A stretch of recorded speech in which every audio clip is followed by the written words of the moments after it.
0. All right, we are live. Welcome to Ashba Realty Live. I'm sitting down today because what we're going to talk about, you're going to need to sit down and grab your energy drink because it's going to be a long one. We're going to talk about the Sitzer Burnett case, aka the NAR lawsuit. I've had a ton of questions about this and about what's going on. Is the real estate industry going to collapse? Are agents not going to be having a job or whatever? So listen, if you're an existing agent or you're in college to become one, we're going to break it down. I'm going to keep it really simple. I'm not an attorney.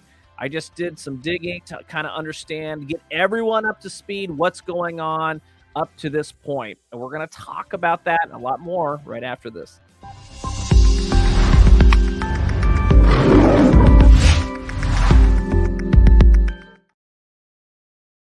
So what we're going to do today, in this multi-series, this is going to be dragging out for a couple years, I presume. So what we're going to do is we're going to talk about, let's get back to the beginning. When did this all start? Why did it all start? How did we get to this point? And then we're going to talk about the players involved, because you got to know who the pawns are on the board. And then we'll kind of get everyone up to speed, what's happened as of today. So everyone knows about the big NAR lawsuit, and there's so much clickbait out there about, and I've heard it. Oh, it sounds like buyer agents are going away. It seems like the brokerages are collapsing. I have people who are going through Hondros that are going to get their license that are like, oh my gosh, should I just quit now and not get it after all that work? So let's kind of debunk some things.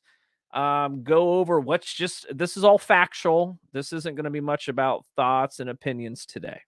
All right. So let's get started. Let's talk about, when did this all happen? When did this all start? Right. Well, it started 3 years ago. There was a lawsuit in the state of Illinois and Missouri. So for everyone at home, it's not Illinois. My brother lives in Chicago. It's Illinois. All right. The NAR and 4 corporate defendants were sued in a class action lawsuit. Now, that's when it kind of started.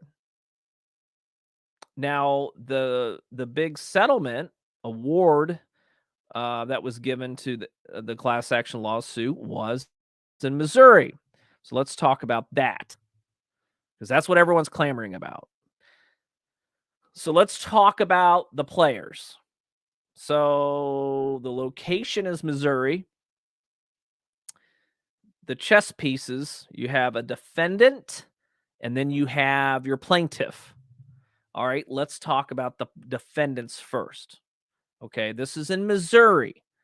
All right, so this is Missouri, not Ohio. So I'm in Ohio. Everything we kind of talk about is around Ohio. So this is all what's going on in Missouri. So here are the defendants.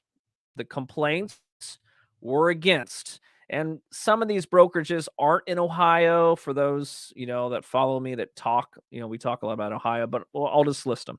So the NAR, clearly, there was Compass, Douglas, Elliman. There was EXP, Redfin,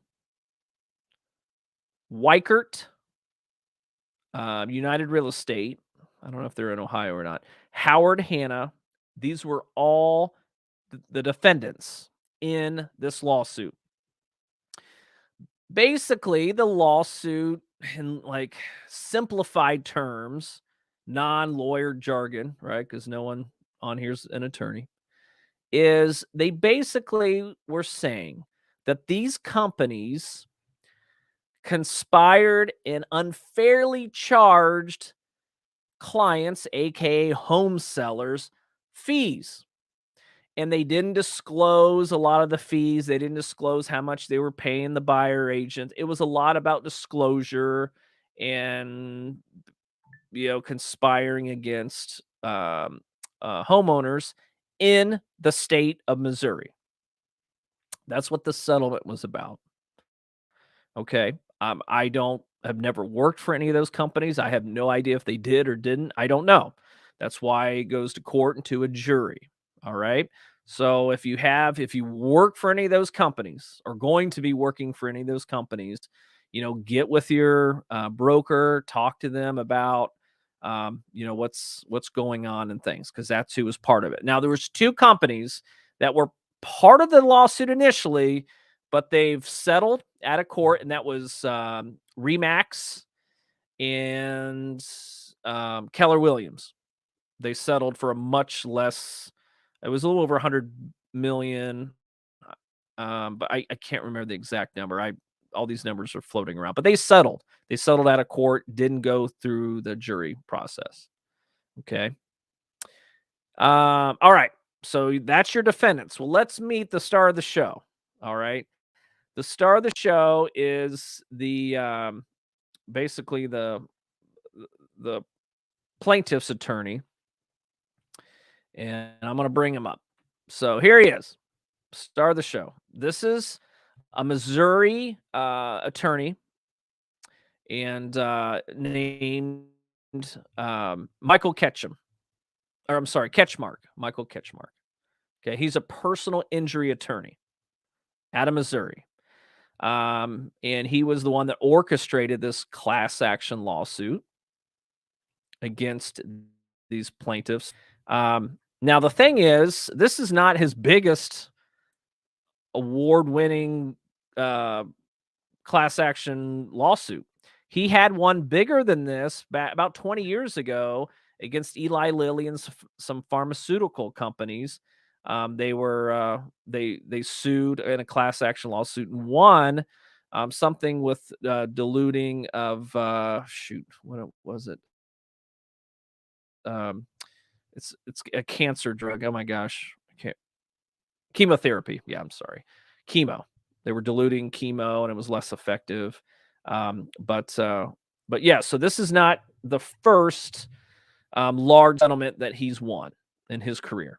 Okay, now to put it in perspective, a lot of these trial lawyers get 30 to 40% of their winnings. So that means, 10% of, hold on, let's just back up. Everyone knows, I think, if you're watching this, that the jury cited very quickly, like in 2 hours. It took 2 hours to come up to a verdict that these companies, the complaints against these companies, they were found valid, and the plaintiffs won in the class action lawsuit. And what do they win? They won $1.8 billion with a B, not million, billion dollars. Okay.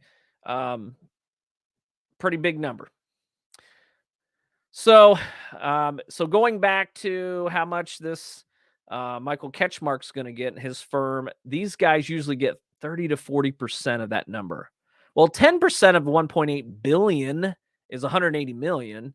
2 is 360 million. So double that even. So he's going to get around $600 million just in Missouri.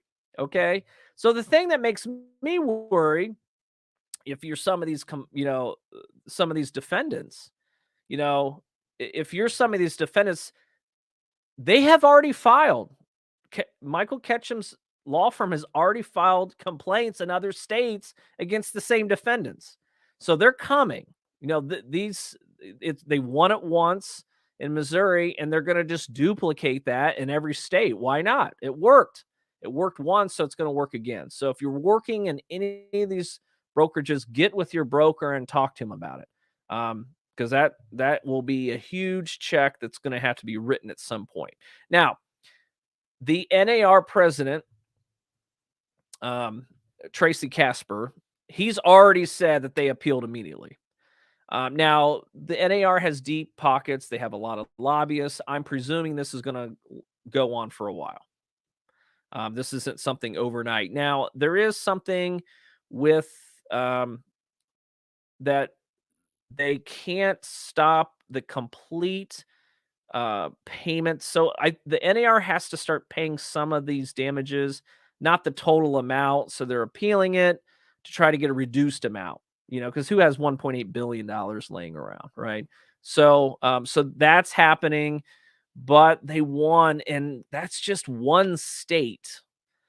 So that's my worry. They're just going to rinse and repeat, just start moving out to hitting other states and trying to capitalize on other situations.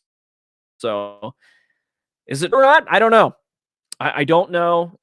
But obviously the jury thought so and awarded a $1.8 billion judgment against the NAR and a number of brokerages. So um, I think that's where we'll stop today. We're going to keep tabs on this. Again, it's in the appeal process now. And again, this is going to drag out for a while. We'll have a couple more podcasts about this. I'll bring on some guests and we'll chat, maybe put our 2 cents into it. Let me know what you think.